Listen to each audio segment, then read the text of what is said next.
rito sa labas. Habang libing ng tulog. Pag sa loob ng kwarto, laging nagigising-gising. Hirap na hirap siya dyan sa pwesto niya. Oh. Tulog pa rin. Ayaw niya talaga ng malamig eh.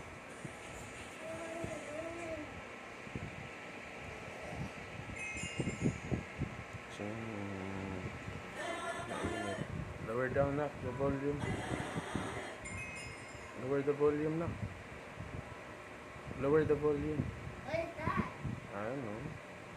Oh, where a man? It's kind of scary. It's not scary. It's just not scary.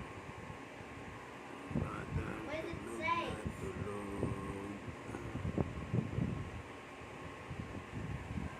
Nalaruin ko yun na itan niya dyan. Tagilid na siya.